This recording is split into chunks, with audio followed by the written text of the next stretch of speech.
Hello, my Biafran people. Good morning, good afternoon, good evening. We have come with another information. Yes, so our Biafran spirit is doing wonders. Ndị ahụ sị na ọ bụrụ fa, ọ ga-abụ fa. Yes, Lagbaja Obulugo Lagbaja right now as we are speaking. Confirmito, Lagbaja is battling or dead with cancer. How is it that it is cancer that he cannot survive? Keji nye ya samba na samba. Ya batagodi anishi. Another person is still dragging that position to come and start still fighting Biafran people. It's not as if they are dragging this position to end terrorism that is happening in the north. If that is the case, I tell you, God will preserve their lives. I tell you, that will be a very honorable position for anyone. But the reverse is the case. Their intention is ill intention, ill motive, ulterior motive. That's what we call it. They want to drag that position in order to come and bring us strategies as to how they can fight Biafra people so that Biafra will not come. Who told you freedom will not come? Freedom is from God, and freedom is light, and freedom is for God's people, and God's people will have victory. Lagbaja, nothing for you. I keep saying it, nothing for you. I want Biafrans to hear what our Prime Minister said. He said the family should debunk if it's not true. Another person has already taken his position, and this is the young man that has taken over Lagbaja's place. And you know what? Because the position he's occupying is dangerous. Look at the man here. The position he's occupying is very deadly because it's not a good position. Not because they are fighting for terrorism. If at all they are fighting for terrorism, it would have been the best position that God will want and will help them.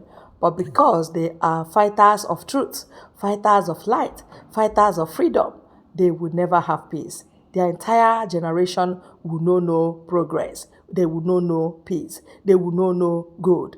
He said, now I want to show you and explain to you again what one of the military is saying that is happening in the north. You cannot cover the truth. That's the truth. Look at what this guy is saying here. Everybody would like to hear. Let's go there. He's about to review is going to blow your mind. This is his experience. Bro, I can't believe you're one of the soldiers that was sent to rescue Chibok girls. I am. The security situation of Nigeria, do you think it's going to get better anytime soon? Honestly speaking, I don't think it's going to get better anytime soon. Why do you say so? Because it's deeper than what we think. It's deeper than what people see. Because there are a lot of players behind the insecurity going on currently in Nigeria. People that are supposed to fight the insecurity, they are behind it. Can you tell us some of the things you experience that is making you speak this way? I'll give an example. In Zamfara, we had an intel about a particular guy that manufactures AK-47. So we got the order to go arrest this person. When we got to the community, we saw this man with more than 50 AK-47. Wow. He has lived almost all of his life in Russia. He knows how to manufacture weapons. So we arrested this guy, and 15 to 20 minutes later, we got a call from someone at the top, and we were ordered to release him at that spot. And not just to release him, to escort him back. So we had to let him go instantly. Wow. That is just one of the things we face, because as soldiers, we obey orders, we don't question orders. So if we're ordered to do something, we do it. If we're ordered to release somebody, we just follow the orders. I can't believe this. What are some of the other things you've experienced that has made you conclude that it will be difficult for insecurity to stop in Nigeria? I've worked with some paramilitary as well, not just the army. Like, the army is not just responsible for the insecurity in the country. Like, I've worked with paramilitaries, and I have seen a situation whereby police were called that they were robbers, that some robbers were robbing people on the highway, and they received a call not to disturb those robbers. Are you serious? Honestly, Jesus Christ, I find this hard to believe. that's why I said it's deeper than what people see or people think. If you're not in it, I just feel like insecurity for now is not going anywhere. And sorry to say, it might be getting worse because nobody is doing anything about it. Kidnappers, they're being paid ransom. Armed robbers, even if they get caught, they'll be released. The system, not just the system, is corrupt. System is corrupt. The system is just so corrupt. Wow, this is really crazy. So tell us about your experience with the Chibok girls. I'll say it's a nightmare because we lost some good people, some good soldiers. When we went to rescue those Chibok girls, this particular place was Damboa. So we went there, and already they knew we were coming. So some of them dashed, they ran away. And the ones that we met, we exchanged fire with them. At some point, they tried using the women as cover, As shield. because they know we will not engage. Though none of the women were killed, but the Boko Harams that we killed, surprisingly, these women were upset with us. The Chibok girls. Chibok girls, the ones we met, they were 21 in numbers. They were crying because we killed their husbands, because some of them have kids already. Oh. Some of them, all of them are married to the Boko Haram there. Stockholm syndrome. So they were upset. They were not ready to leave that bush. They were fighting us for killing their husbands. Even when we tried forcing them inside our healers to bring them back to town, they refused. We had to apply force to bring them back. So the Chibok girls were not even interested to be rescued. They were not. They were not. It seems they were really comfortable with this. They were okay there because They had fallen in love with the bandits. I just don't understand the reason why, but we were all surprised because we came to rescue you people, but they were fighting us because we've killed their husbands. Wow, this is crazy. The army, soldiers are doing a lot, but people only get to see the negative side on social media. But when it comes to Boko Haram, bandits, and the rest, we've lost so many soldiers. The civil population don't get to feel what we're feeling. The trauma and everything. The just things don't you have to understand. lose. Yeah. Because for every soldier that has been in Operation Lafia Dole in Borno State, once you leave that bush, you will never be the same. At some point, you will become something you never thought you would be. Probably a monster. Because you have to do some certain things to survive. It's either you kill or get killed. As long as you're posted to Borno State, that's just the only option you have. So you have to pull the trigger at all You times. just have to pull the trigger. At what age did you join the Nigerian army? Though the age to join the army is 18, but I was barely 17 when I joined the army because it was easier for me because I came from a military background. My dad is also a soldier. My uncle is a soldier. I have cousins, and my elder brother is also a soldier. So it was easier for me because all my life it has always been about the military. It's the only thing I know. So at the point you got involved in military combat, were you disappointed to realize that the structure is corrupt? Very disappointed. You didn't know that before now? I grew up in the barracks, but I never knew It was deeper it was deeper than what I was seeing until I got into the system and I realized that it's just too much. It's just too much. I never thought that. I was in secondary school when Boko Haram started their struggle. I never thought that it would last to the point that I will come and join that fight, which I did, and till date Boko Haram is still existing. Do you think that fight is ever going to end? I don't know, but I don't think it's going to end anytime soon because a lot of people are benefiting from it.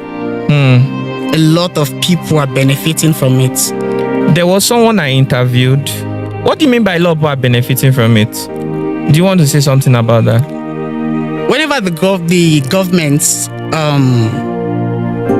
brings money for certain things, those things are not done. The money doesn't get to the right places and the right people, especially for weapons, ammunition, feeding. Certain people benefit from it. And also, when some soldiers die in the bush, the families are not aware that the government are supposed to pay them. Oh, so they are supposed to pay the family. Yeah, And some of these families don't get any they payment. don't get any payment. Like how much is it? Is it supposed to? I don't know. You don't know. but But they are entitled They are to. entitled. Wow. Even if you've served just one day in the army and you died in Your family is entitled to a certain amount of yes. money. But a lot of people are not aware. So that money is being paid. Yeah. But someone is benefiting from it. Yeah. Oh my goodness. So for some people, the whole Boko Haram thing is a means of income to them, and they'll do anything not to stop that income from coming. Because they are making so They are much making money. so much money from it. That's crazy. Somebody I interviewed said that he was adopted by Boko Haram and he noticed that Red Cross, Nigerian Red Cross, and some NGOs were involved. They were even supporting these Boko Haram people. They will bring them supplies. So I don't know if that statement is true or false. It's very true. Are you We've sure? known about certain NGOs that they will come to our camp, collect information, go to Boko Haram camp, and give them details. Are you serious? Yeah. Like at some point, we had to stop NGOs from coming to the camp. Till date, NGOs don't go to certain places where soldiers are in that Borno state. They were leaking They information. were leaking information, the numbers of soldiers, the kind of weapons, everything they see, they get to report back to Boko Haram. Wow, that's crazy. So it's what that person said. He's right. It's true. And it's possible these NGOs are making so much money too. Yeah, From this insurgency. they are making money from it too. That's why I said a lot of people are benefiting from it. A lot of people. Wait, why are these NGOs supporting these bandits, this Boko Haram? Because it's a means of income to them. And they give them supplies. Yes. Do There are people that also contribute to these NGOs because so many people have lost their homes. So many people in Borno State don't have a home right now. So many people would donate to these NGOs thinking they are helping these people, but the NGOs are helping themselves. But they still have some NGOs with good intentions. Yeah, But most of them are corrupt. very corrupt. I've watched Most some of them are documentaries. I also hear that there are some human rights organizations that Yes. think that these bandits and kidnappers, these Boko Haram people, should not be attacked. True. You understand that they should be arrested and not executed. True. Is that statement true? Very true. Some human rights, they don't value the lives of soldiers, but they value the lives of these insurgents, Boko Haram. To them, Boko Haram can kill soldiers, but soldiers cannot just kill Boko Haram. That is the reason why a certain human rights they sued the army because they felt like the army was killing Boko Haram unjustly. They've sued the army entirely, the chief of army staff. Like, they just feel like soldiers are supposed to not harm these terrorists. We should arrest them and they should follow the proper channel, which they don't. Because we've seen cases where you will arrest somebody and the person will come back in a week later with a fresh attack. And most of the time, we don't go to their camp, they come to our camp. They come to our camp, they launch the attack most of the times. Leaving your family behind, you will get to bond with different people, your colleagues. You will bond and have this brotherhood, but at the end of the day, you might just lose somebody you're talking to in the next 5 minutes. The feeling of going to the war front and then returning alone. You're not returning with your brothers. Most times, if we're not experiencing an attack when the camp, like those that will be on duty will be on duty, then the rest of us will be playing card, Ludo. Then the next 10 minutes, there'll be an attack. And after the attack, we just realize the person you were playing with is dead. Chai. And sometimes the trauma that comes with it is seeing a friend of yours that was shot, but he's not dead yet. Then he's calling you for help. You can't go to him because you will get shot too. Then him dying, your conscience will fight you like you were supposed to go help him. But deep down, you know, once you leave your cover, you will get shot because Boko Haram, they are trained. They have snipers as well. Mm-hmm. So once you leave your trench, that's you're done for. Most Nigerians feel like soldiers are just heartless and they don't relate well with civilians, but it's not true. With the level of commitment that I'm not saying this because I'm a soldier, I'm saying this because I have seen the passion, the commitment from a lot of soldiers. Like, we just want this country to be better, peaceful. But it's deeper than us and it's bigger than us. We're only doing the best we can. Soldiers are on checkpoints, VIP escorts, chasing kidnappers, chasing armed robbers, bandits, Boko Haram, everywhere. Even on top of water, you will see Nigerian army there. We're everywhere, just trying to make sure that there is peace, and there's security in the country. But it's just a lot of soldiers have lost their life fighting for peace. Those of you watching this video, if you see soldiers anywhere, please salute them, encourage them, show them some love, because after listening to this story, you will have a very deep insight of what people who wear those camouflages go through every day to maintain peace and order in the society that we are living in. I also want to applaud the wives of soldiers, because in every barrack right now, we have more widows than those that their husbands are still alive. What are some things you've done to survive? At the point I got lost in the bush, after an attack, the attack was so bloody that we had to withdraw. And in the course of withdrawing, we went different ways. We just scattered.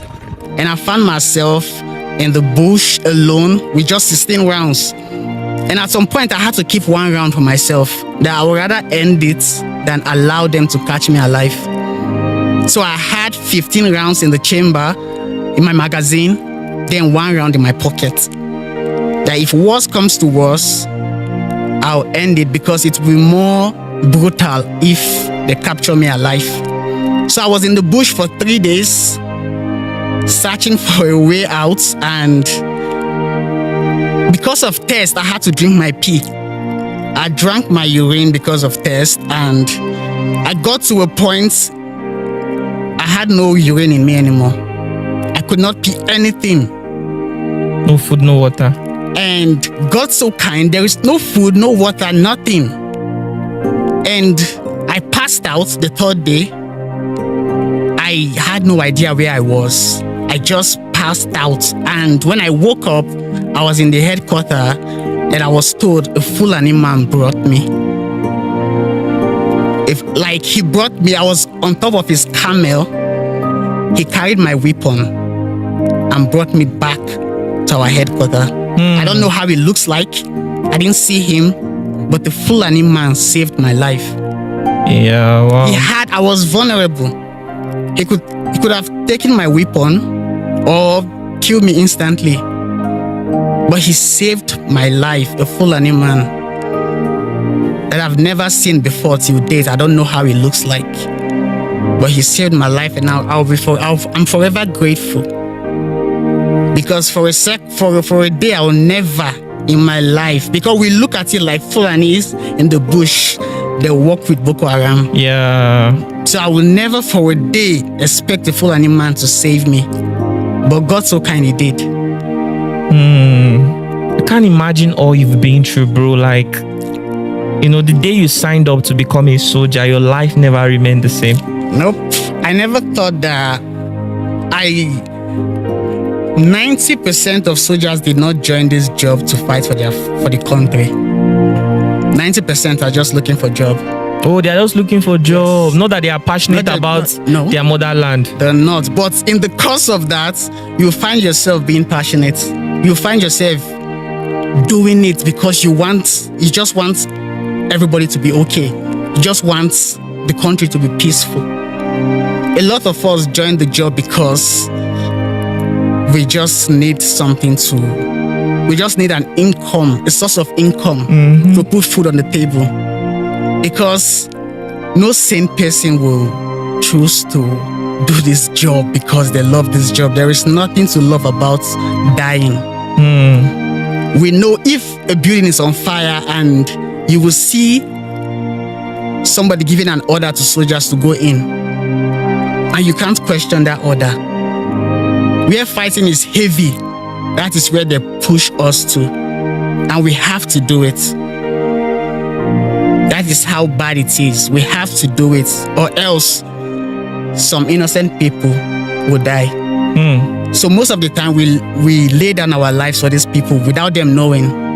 Most of the time, 90% of whenever a soldier is killed, somebody elsewhere was saved. But people don't get to see that part. They only get to see the part of where soldiers... I'm not going to deny the fact that soldiers don't molest civilians. Harass civilians. Intimidate them. I am not denying that part. But that is not the only thing about the military. We have some good parts. We have some good in us. We've laid down our lives. We've sacrificed everything.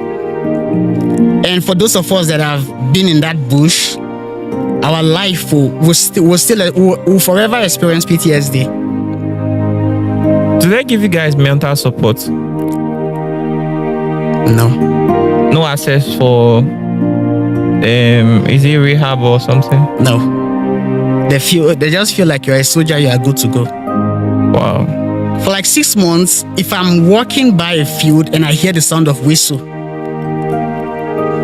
I'll be scared. I'll feel like, yes, something is about to happen, because in the bush, whenever I hear the whistle, it's for red alert, they are coming.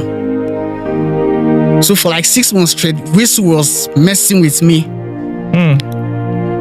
And if I hear a sound of certain sounds, maybe like thunder, I'll feel like they've launched an RPG.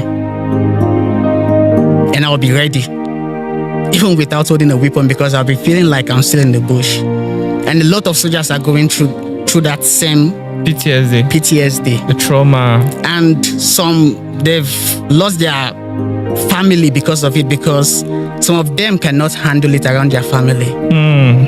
Some will resort to drinking, and it's very hard. It's very hard. Some don't get to sleep well because it's always Nightmares. seeing friends that you've lost. It's so difficult for a lot of soldiers. Wow. The people who kidnap and the Boko Haram, are they the same thing? We people believe called that. bandits. We believe that. Most of the times, Boko Haram, they have this disagreement within themselves. They get to break up. Why some will go to another state and form a different thing. Those ones we call bandits. They will leave Borno State, go to other states like Zamfara, Kaduna, Bauchi, and all those northern area, and start kidnapping people for money. Boko Haram, they don't kidnap for money. They don't call for ransom. But bandits, once you break from that group, you're no longer funded. You need to create your own funds. Your own funds. So they just dive into kidnapping, collect ransoms, and the way it's going, we think that some of these bandits are now being funded. Some of them are now being funded because you can as a Nigerian, you can commit a crime. It will be very easy to track you. But it's difficult to track a bandit. Tracking of bandits is not the job of the military. Tracking of people is not the job of the military. Whose job is that? They know themselves. They know it's their job, and they don't do it because I guess it's bigger than them too. That is the reason why currently you see bandits coming on TikTok on live video, do giveaway, flaunting their weapons, and nothing will happen to them. But as a regular citizen, just come online and say something off, you'll be tracked and arrested. Like there was a guy who named his dog Buhari. Yes, he was arrested. He was arrested all the way from Anambra State, right? Yes. Even there was a northern guy that said something about Buhari's wife, that she's getting fat, she's enjoying Nigerians' money. He was arrested that same day. That same day. So for Boko Haram for bandits to come on live video, be doing giveaway, flaunting their weapon, flaunting cash, insulting the president, and still nothing happens, that means the system is messed up. Crazy. That's just the height of it. It's a slap to the country. The system is just corrupt. Wow. In fact, I don't even know what to say. We've said a lot, and this is really overwhelming. I wasn't even expecting such. I know that there are so many other things you want to talk about, but they are just too sensitive. That you can't even begin to talk about them. Like there was something you told me behind the scenes, and I don't even want to talk about it here because I spoke to my lawyer and he advised us not to talk about it here. If we were to talk about it, Jesus Christ, I am not sure some of you watching this video will be comfortable anymore. So it's best not to even bring it up. Wow, this is really crazy. And we have a lot of corrupt people in this country. A lot. Because we've had names, we've had requests from certain people not to touch certain people. And you will just be wondering why. But you can't do anything about it. Because as discipline is the bedrock of the military. You have to obey any order. So you don't get to question why you have to release this person. We don't prosecute, we only hand over to police. But we know the outcome. Once we hand over suspects to police, we know the outcome. Just be ready to see that person again. That is why most of the time we prefer ending them than handing them over to police. Because you ending them will save a lot of lives. So it's looking as if police is the most corrupt security agencies in Nigeria. There are good policemen, but I'll say there are a lot of corrupt men in there. Some of them are only following instructions too. Yeah. And it's possible some of the instructions are not even coming within the police force. It's coming from outside. Exactly. And there are lots of security agencies in Nigeria. A lot. That nobody really talk about day to day. We only talk about the Nigerian military, the Nigerian police, Nigerian military, Nigerian police. Most of the blames are being pushed to the army. most of the blames of insecurity are being put. I mean, soldiers cannot be everywhere. Soldiers cannot be everywhere. If you go to the barrack, you will hardly see up to 50 soldiers in some barracks because soldiers are outside. They're outside. They're at every junction. Every junction. They're on the street. They're even doing the job of police. Police, civil defense, everything. So army, we're just everywhere.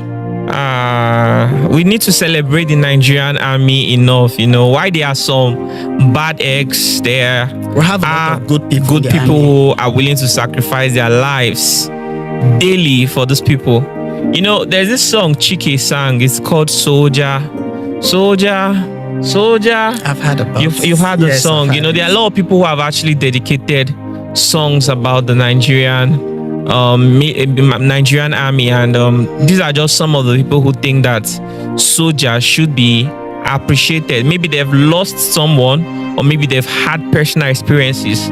We never can tell, but with this video, it should be enough to sensitize people about some of the challenges that the Nigerian military face. True. And some of the sacrifices that they have to make daily to protect this society. I really don't know what to say. I just hope that God is going to send a Moses to come and help us and rescue us, because this is not just about civilians that are worried about insecurity. Even the Nigerian army too are also worried about insecurity. Like he said, sometimes he could be eating and playing games with his colleagues, and the next minute that person is gone. There's an ambush. Do you understand? So the idea of worrying about security is not just for civilians alone, it's for everyone. All right, thank you very much. Thank you. You have all heard what we are saying. That this thing is deeper than what you think. This thing is a strategy to destroy indigenous people and take over their land. It is called conquest. The conquest is high. If you sleep or if you keep fighting your fellow Biafrans, in fact, you are the highest fool in the whole universe. Teaming up, unity, and strength, contributing what you need to do, and supporting. Also, adding prayers, because they are doing with their own gods. We have our God, and our God is the most standard one. The infinite in wisdom, the owner of life and everything in it. The one that can say a thing, it comes to pass. The one that can make them to hear rumors of war, and they by themselves will be our own weapon, and they will kill themselves. They would just in confusion destroy their own selves and by themselves. God can do it, but we are not pressing the right buttons towards God and towards ourselves, and that